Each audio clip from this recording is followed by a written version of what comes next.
Now, are you able to see this screen? Yes, sir. Yes, sir. Yes, sir. Yes, sir. Yes, sir. तो ये आपका आज का animal kingdom का distribution pattern है, ठीक है। This is the distribution pattern of today's animal kingdom. Fine. तो आप यहाँ ध्यान देखिए, मेटाजोआ देख रहे हो, मेटाजोआ। तो मेटाजोआ में कौन आते हैं? सारे। तो मेटाजोआ, प्रोटोजोआ। पहले इसका मैं अदर ब्रांच साइड में लिख देता हूं। फाइन। तो मेटाजोआ का अदर क्या है? प्रोटोजोआ।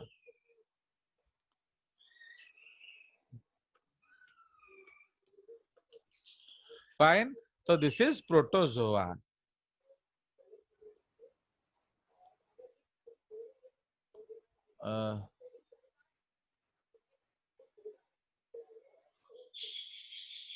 फाइन। तो इसलिए प्रोटोजोआ था first animals, metazoa are animals. तो अब प्रोटोजोआ प्रोटिस्टा में भाग गया। अब मेटाजोआ को फिर हमने तोड़ा किस में? पैराजोआ। तो प्रोटोजोआ माने क्या है एक्चुअली? यूनिसेलुलर। मेटाजोआ का मतलब क्या है? मेटाजोआ का मतलब है क्या? Multi cellular. फाइन। तो मेटाजोआ का मतलब है मल्टी सेल्यूलर। समझ में आया? आप protozoa unicellular, Metazoa multi cellular. अब मल्टी सेल्युलर में हमारे दो तरह आ गए, पैराजोआ। तो पैराजोआ में हम किसको रखेंगे? नो डिवीजन ऑफ लेबर, है कि नहीं? या इसको हम लोग कहेंगे नो टिश्यूज, या उसको लिख लेते हैं no division of labour. Fine. तो इसमें क्या है? कोई भी इंटरडिपेंडेंस नहीं है। ओके। तो पैराजोआ में हम इसको रखेंगे, ठीक है। तो ये आपका आ गया पैराजोआ। ठीक है जी। बॉय को इधर ले आओ।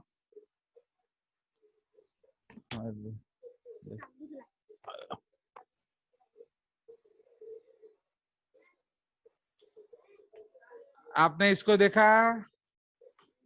Yes, sir. ये कौन? Yes, sir. देखा। ये कौन है? ये छोटा बॉय है, छोटा बॉय है। Max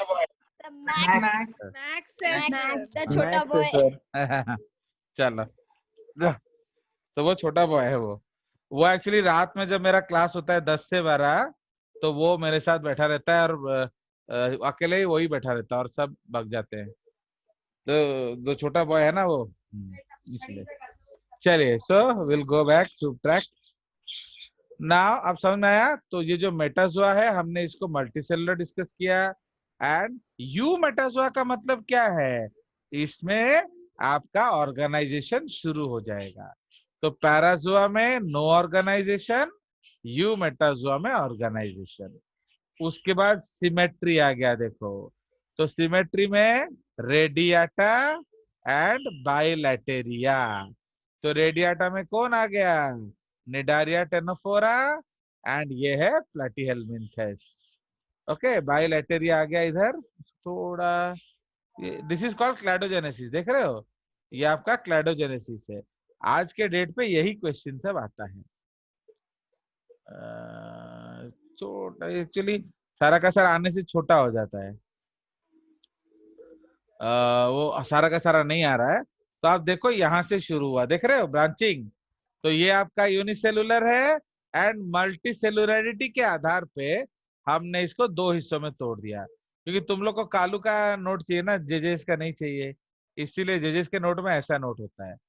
तो आप देखिए, ये चाहिए, आप कल दिए नहीं थे। आप देखो। Yes, sir. आप कल भेजे नहीं अब शांत screenshots. शांत, ये स्क्रीनशॉट ले भी नहीं सकते ना, ये एक पेज में आएगा कैसे? तो आप देखो, तो ये कॉलोनियल क्वानोफ्लैजिलेट है। अब मल्टीसेलुलरिटी के आधार पे पहला अलग हो गया कौन? ये आपका पैराजोआ, कौन है? प्रोटोजोआ। एंड ये आ गया मेटाजोआ। फिर टिश्यूज के आधार पे क्या हुआ? Parazoa and you Metazoa. फिर सिमेट्री के आधार पे क्या हुआ? रेडियल सिमेट्री, बायलैटरल सिमेट्री, देख रहे हो कि नहीं? तो इसको हम लोग कहते हैं आधार। किस आधार पे आपने इनको अलग किया, तो बुझला? सो दिस इज द कंसेप्ट। तो इसीलिए यही चीज है, तो इसको क्लैडोजेनेसिस बोला जाता है। एंड ये सब चीजें जो है आज के डेट का हॉटेस्ट टॉपिक्स है। फाइन। तो अब unfortunately I am unable to show you the full screen because वो हो नहीं रहा, वो ज्यादा छोटा हो जा रहा है, तो इसलिए हम ऊपर का ही देख लेंगे ना। अब इधर देखिए ध्यान से। तो अब आपका तो ये है सेल के ऊपर, ये है टिश्यूज बना कि नहीं उसके ऊपर, ये पॉइंट है सिमेट्री। फाइन। तो ये पॉइंट किसके आधार पे है? सिमेट्री। उसके बाद ये पॉइंट किसके आधार पे है? Okay, body cavity. ओके, तो बॉडी कैविटी आपका नहीं है तो एसिलोमेट, फॉल्स है तो सूडोसिलोमेट एंड एसिलोमेट। फिर आ जा रहा है बॉडी प्लान, देखिए। तो बॉडी प्लान, तो बॉडी प्लान में हमने क्या डिस्कस किया? Protostomia and deuterostomia. What is protostomia? Protostomes. Deuterostomia, deuterostomes. Deuterostome. Okay, so ये आपका Mouth जो develops first from the blastopore. हो गया, हो गया। Don't tell me definition until I ask. हो गया? Yes, sir. तो ये आपका बेसिक कंसेप्ट है। ठीक है, चलिए। तो सेकंड लाइन में क्या था? हाँ बोलो। सर सेकंड लाइन में वो क्या था कैटेगरी? ये वाला, ये आप लिखोगे मैंने जो डिवीजन ऑफ लेबर। तो ये फॉल्स मल्टीसेलुलर है, सेल एग्रीगेट बॉडी प्लान। ये ट्रू मल्टीसेलुलर है। ओके, तो पैराजोआ का मतलब फॉल्स मल्टीसेलुलर। फॉल्स मल्टीसेलुलर का मतलब क्या है? साथ रहते हैं बट कोई गुण नहीं शो करते, no inter relationship. Okay, but true multicellular कौन है? जो इंटर रिलेशनशिप रखते हैं। चलिए, तो अब हमने बॉडी प्लान के बारे में पढ़ा, तो now we will go to the next concept. तो नेक्स्ट टॉपिक हमारा क्या है? So that is called your what? अब हम चले जाएंगे सेकेंड टॉपिक पे, लेवल ऑफ ऑर्गेनाइजेशन। तो लेवल ऑफ ऑर्गेनाइजेशन का हम लोग डिस्कस कर रहे थे। तो सबसे पहला लेवल कौन सा है? बोलिए। तो सब ए सेल्यूलर। Okay, yes. तो सबसे पहले तो अब हम लोग उसी पे फोकस करते हैं अपना लेक्चर नाउ। तो we were working on what? Levels of organisation. Levels of organisation. तो उसमें जो पहला टाइप हमने देखा था ए सेल्यूलर, किसमें देखा गया था? यूनिसेल्यूलर ऑर्गेनिजम्स में। हो गया, यूनिसेल्यूलर ऑर्गेनिजम्स। तापर सेकंड कौन देखी हमें? Cellular level. Okay, cellular level. तो ये हमने कहा देखा था? इन स्पॉन्जेस या पॉरीफेरा। इसमें क्या होता है दैट द बॉडी प्लान किस तरह का था? इसमें सेल एग्रीगेट। एग्रीगेट। तो अगर बॉडी प्लान सेल एग्रीगेट है तो उसके अंदर काम कौन कर रहा है? सेल्स, है कि नहीं? तो आप तो टिल डेट टिश्यूज नहीं बना। ओके, टिल डेट आपका टिश्यूज नहीं बना है। तापरे थर्ड पॉइंट हमें कौन देखी बा? इसको टिश्यू लेवल बोला जाता है। Tissue level. तो इसका मतलब क्या है? Many cells, okay, many cells performing a common function, okay, differentiate and form a particular tissue, है कि नहीं? तो differentiate and form a particular tissue। ना कल हम लोग डिस्कस कर रहे थे in a cell, in a tissue is not independent. Okay, a cell in the tissue is not independent but interdependent. है कि नहीं? Full stop. It always keeps the interest of the body first. Okay, it always keeps the interest of the body above its own interest. समझ रहे हो? तो who is a tissue? जैसे yesterday हम लोग डिस्कस कर रहे थे कि जब मैंने उसको 7th डाउन खेलने के लिए बोला तो चीफ मिनिस्टर के रिलेटिव होने के बावजूद भी उसने मेरी बात मान ली एंड वो मेरे में 7th खेलना शुरू किया। फिर बाद में उसको मैंने ऊपर खिलाया। तो समझ रहे हो? She did not start complaining. तो दैट इज द कंसेप्ट। तो टिश्यूज का मतलब क्या है? सबसे पहले टीम इंटरेस्ट, फिर अगर कुछ स्कोप मिला तो मेरा interest. Okay, always duties are more important than rights. ठीक है जी? So this is the concept of tissue. तो सबसे पहले टिश्यू लेवल कहाँ देखा गया? तो इसमें एग्जाम्पल लिखेंगे आप क्या? Cnidaria, Cnidaria and Ctenophora. इसमें आपका tissue level remote. So tissue level जो है इसमें से आपका शुरुआती मध्य म्यूट कर रहा है ना? तो इसीलिए ये आपका कंसेप्ट है। तो निडारिया एंड जो टेनोफोरा है इसमें आपका टिश्यू लेवल होता है। सुनो, आप बोलोगे सर हमारा भी तो टिश्यूज अच्छी, नो डाउट, बट तुम्हारा उससे आगे चला गया, इसलिए you are not a good example. समझे कि नहीं? अब सुभाषिश बोलेगा सर मेरा भी तो टिश्यू है बट तुम्हारा ऑर्गन सिस्टम है, तो इसलिए तो आपको एक ही बोलना पड़ेगा। तो would you like to be called a tissue और an organ system? organ system. तो इसीलिए आप Organ टिश्यू system. समझ आया? इसीलिए हम लोग अब जैसे निडारिया है, निडारिया में कोई ऑर्गन नहीं होता, तो उसका हाईएस्ट कॉम्प्लेक्सिटी क्या है? Tissue level. अंडरस्टैंड?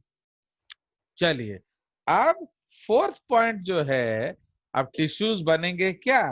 ऑर्गन। तो ऑर्गन लेवल, तो इसमें हम लोग लिख सकते हैं different tissues performing a common function. Okay, group together to form an organ. है कि नहीं? जैसे आपका हैंड ले लो, हैंड में स्किन है, वो एक टिश्यू होता है, एपिथेलियल टिश्यू। ब्लड वेसल है, ओके, ब्लड है, कनेक्टिव टिश्यू। मसल है, मस्कुलर टिश्यू। बोन है, कनेक्टिव टिश्यू। लिम्फ है, कनेक्टिव टिश्यू। है कि नहीं? तो नर्व फाइबर्स है, न्यूरल टिश्यू। सो हर टिश्यू आपके बॉडी में सब जुड़ जुड़ा के क्या बन गया? एक हैंड, एक स्टमक, एक टंग, एक टीथ। है कि नहीं? तो ये सब अलग अलग ऑर्गन्स बन गए। ओके, तो टीथ में आपका बोन भी है, ब्लड वेसल भी है, ओके, मसल्स भी है, ओके, तो इसीलिए लिगामेंट्स भी है। तो नाउ ये बन गया ऑर्गन लेवल। तो ऑर्गन लेवल का जो एग्जाम्पल है उसमें हम लोग लिखेंगे प्लेटी हेल्मिन्थेस। उनमें सबसे पहली बार ऑर्गन्स का आना शुरू हुआ। तो first time organs were reported in Platyhelminthes. तापर पड़ेगा हमें कौन? Organ system grade. ओके, तो different organs performing, performing a common physiological logical activity. Okay, different organs performing a common physiological activity group together, है कि नहीं? Group together to क्या become an organ system. Okay, तो for इसमें like like comma देके हम लिख सकते हैं लाइक। तो अब आपका देखो, आपका like tongue, teeth, alimentary canal, liver, gall bladder etcetera form the क्या Digestive system. तो समझ रहे हो? इसीलिए अब टंग अपना अलग काम नहीं करता है, अब टंग आपका मिल के काम करता है। तो किसके साथ मिल के काम करता है? इन लोगों के साथ। एंड क्या बनाता है? Digestive system. मुझे लो नाउ, अब इसका एग्जाम्पल जो है ये शुरू हो जाता है कहाँ से? Nematoda to Chordata. Okay, Chordata, समझ में आया? सो प्लीज रिमेम्बर, ये जो लेवल्स ऑफ ऑर्गेनाइजेशन है ये आपका कहां तक है? सो this is for taxonomy. Okay, ये टैक्सोनॉमिकल लेवल्स ऑफ ऑर्गेनाइजेशन है। ता माने आ ऊपर को भी है परिव। जैसे हम बायोकेमिस्ट्री पढ़ेंगे, अब यहाँ हमने कहां से शुरू किया? यहाँ हमने शुरू किया प्रोटोप्लाज्म से, है कि नहीं? बट बायोकेमिस्ट्री में तो खत्म प्रोटोप्लाज्म पे होता है। What is protoplasm? उसमें आपका ऑर्गेनिक कंपाउंड्स होता है, मोनोमरिक कंपाउंड्स होता है, पॉलीमरिक कंपाउंड्स होता है। कंपाउंड क्या होता है? Compound is a combination of elements. Elements क्या होता है? Elements is a compound of atoms. Atoms क्या होता है? Atoms is a combination of सब एटॉमिक पार्टिकल। उसका क्या होता है? तो समझ रहे हो? इसलिए जब हम बायोकेमिकल ऑर्गेनाइजेशन बोलेंगे, हम सब atomic particles, atom, elements, compounds, simple inorganic compounds, simple organic compounds, organic compounds, protoplasm. ठीक है, तो टैक्सोनॉमी से पहले बायोकेमिकल ऑर्गेनाइजेशन हो गया। अब आगे, अब हम सारे जो जानवर इधर बैठ के भौंक रहे हैं तो ये सब एक ही स्पीशीज के हैं। तो अब हमारा वी आर ऑल ऑर्गेनिजम्स। तो ऑर्गन सिस्टम के तो इकोलॉजी में उसको क्या बोलेंगे? ऑर्गेनिजम्स। ओके, तो अब ऑर्गेनिज्म के बाद क्या हो गया? अब जैसे मेरे घर में मैंने we are 4 people, 4 humans, 4 tortoise and 1 dog, 1 parrot and so many ukunis etc. हम लोग यहाँ रहते हैं। so many ants, so many cockroaches। तो ये सब मिल गए हैं, तो इसका मतलब मेरा घर एक कम्युनिटी है। तो इसलिए हम 4 क्या है? Human population. 4 tortoise population. 1 तो कुत्ता, डॉग पॉपुलेशन। सपोज मेरा बीवी का मुंडी में 1000 तो उकुनी है, 1000 उकुनी पॉपुलेशन। तो अब all the different populations combined together to form what? A community. Different communities combined to form ecosystem. Different ecosystems combined to form biome. Different biomes combined to form biosphere. तो ये हमारा